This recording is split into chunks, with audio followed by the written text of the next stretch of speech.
የዝንጀሮ አተያይ። አንድ ቀን ዝንጀሮ እያመነታች ጌጥ ገዛ ብላ መደብር ገባች። ሰፋፊ መስታወት የጠራ ያማረ ከመደብሩ ውስጥ ተሰቅሎ ነበረ።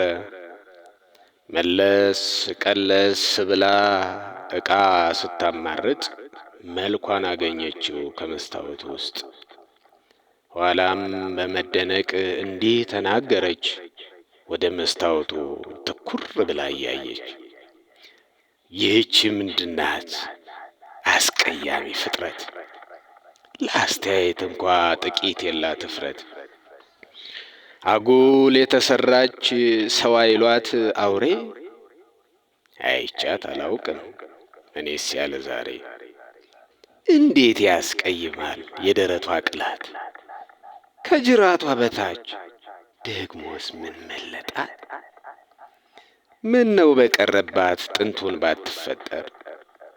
እኔስ እሷን ብሆን ታንቄ ሞት ነበር እያለች ቆይታ ከአፍታ በኋላ የራሷ መሆኑን ስታውቅ በመላ ራሴን በራሴ ምን ያሰድበኛል፣ ራስን አለማወቅ ለካ እንዲህም ያረጋል ብላ ወደ ቀልቧ ተመለሰች ይሏል።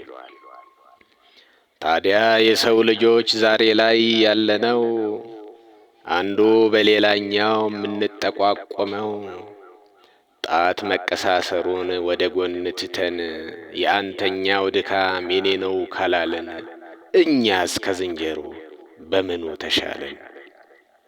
ስነ ፍጥረት ካላልን አምላክ ያደለንን ወይም ካልጠቀስን ቅዱሳን ሰዎችን የዛሬውን ምግባር ካየን ካስተዋለን ሰው ሰውን አንቋሾ ሰው ሰውን አዋርዶ ከሆነ የሚኖረው በምን ግብራችን ነው የምንከራከረው?